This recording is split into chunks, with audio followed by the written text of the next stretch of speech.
Hello, people of YouTube. My name is Steve Gray, and thank you for watching. If you're new here, please hit that subscribe button, turn on that notification bell, leave a like, and feel free to comment down below what you would like me to do for future anime and music and cartoon-related videos. Yes, I said music, because I'm going to plug my Gray's Guitar channel. I have a guitar and music-related channel if you're interested in that. It's in my featured channels. You can just click on it. When you click on my face to view my channel and all of my videos, it's kind of right there on the right hand side.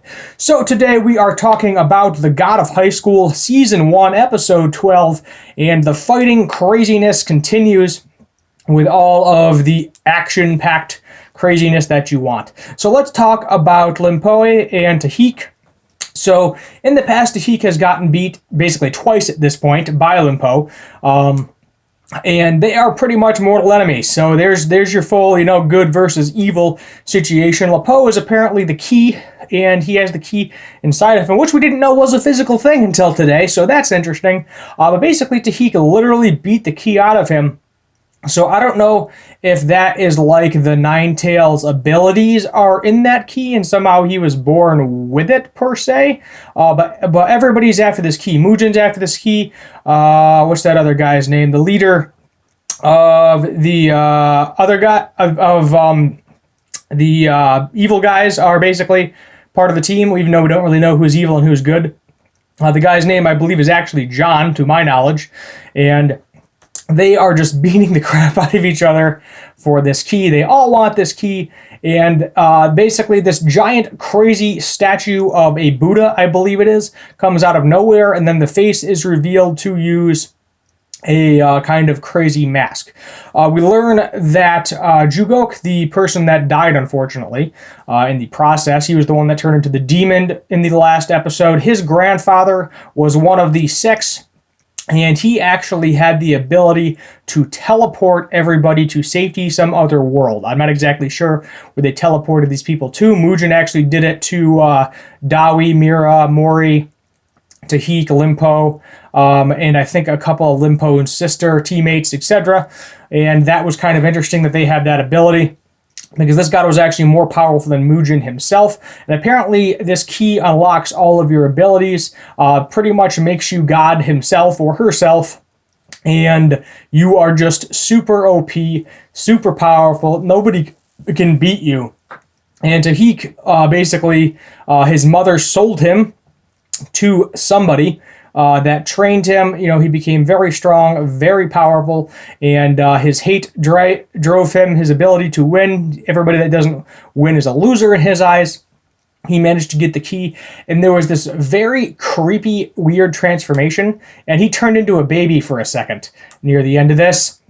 And basically, that's how the episode ended, is him turning into this giant, crazy, angel-looking demon thing, is the best way to describe that.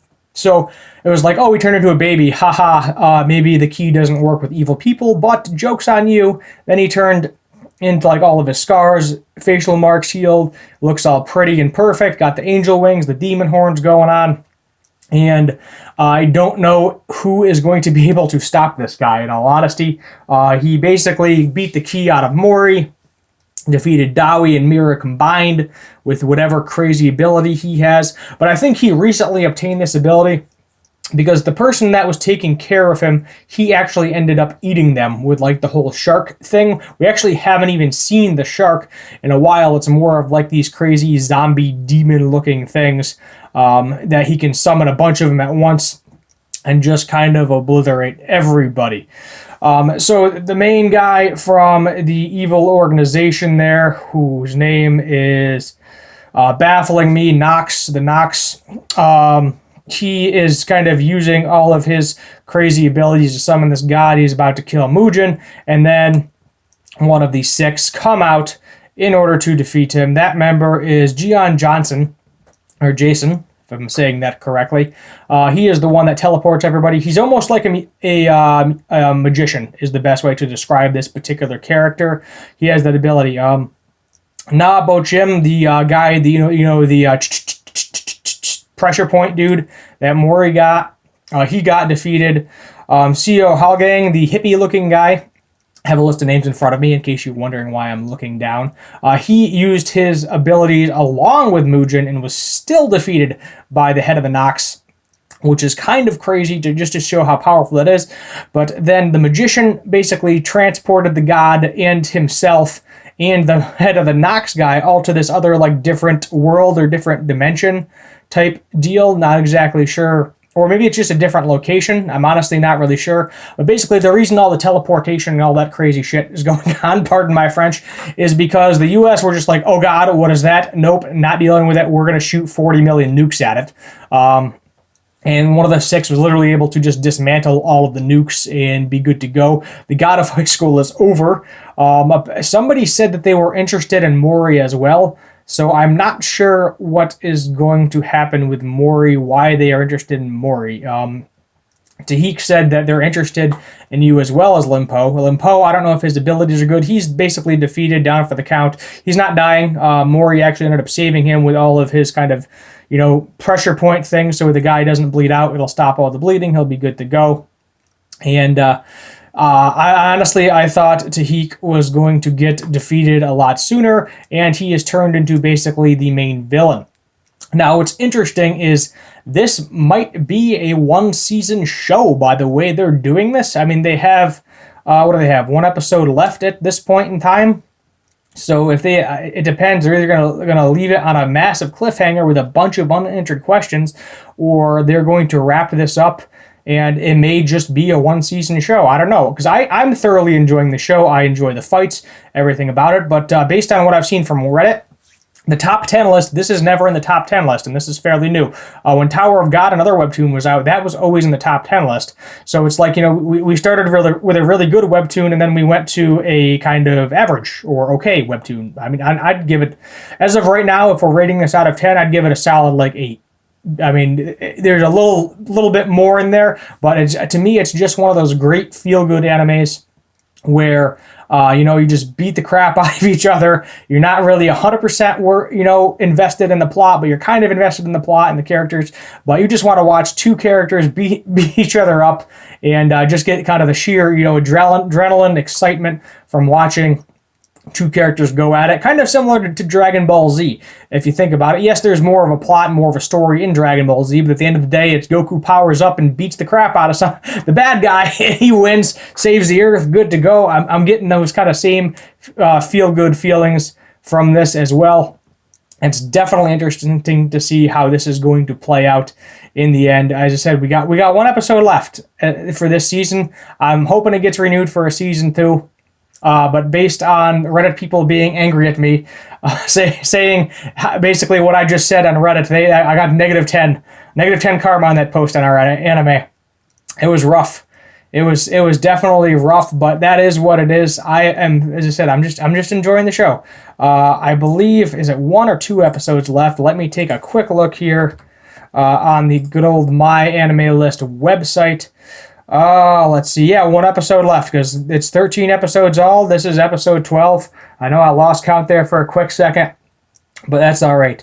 It would be interesting to see if Jugok would somehow come back to life. That would definitely be interesting to see. I don't think it's going to happen. The maid, I could definitely see. Her name is Lee Hangdan.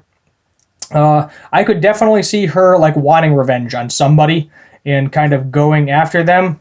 I could definitely see that happening in the future, and we'll just have to see what happens. I mean, that's basically the gist of it. I'm trying to find the name of this white-haired Nox guy for you, and it's just hard to find him.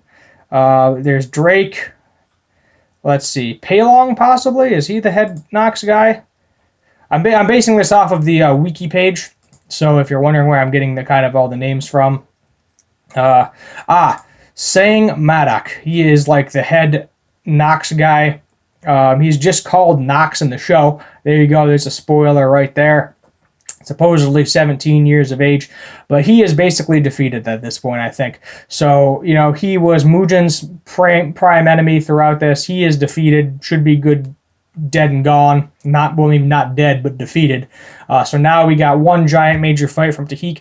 And remember that previous episode we saw with the giant crazy hand coming down on Park Limpo? I think that's what's about to happen. I think Mori is going to awaken that power again, defeat Tahik, get the key, and Limpo actually, he promised the key to Mori. So technically that key is now Mori's, and he just has to beat the crap out of him and win it back in next episode. And I think that's exactly what's going to happen. I think we're going to end with Tahik getting defeated, Mori winning, him getting the key, and him having that crazy godlike ability for the foreseeable future. Mugen really wanted that key. Mugen was like, if only I had the key, I would be able to defeat you, blah, blah, blah. But the thing is, he didn't have the key. And the key, I guess, unlocks some sort of crazy alternate power. I mean, basically the story was, with the Ninetales, if you remember back to it, was basically he was on the same level as God. So we don't exactly know how the key ended up being created, per se, but maybe the key itself is the Ninetales' ability.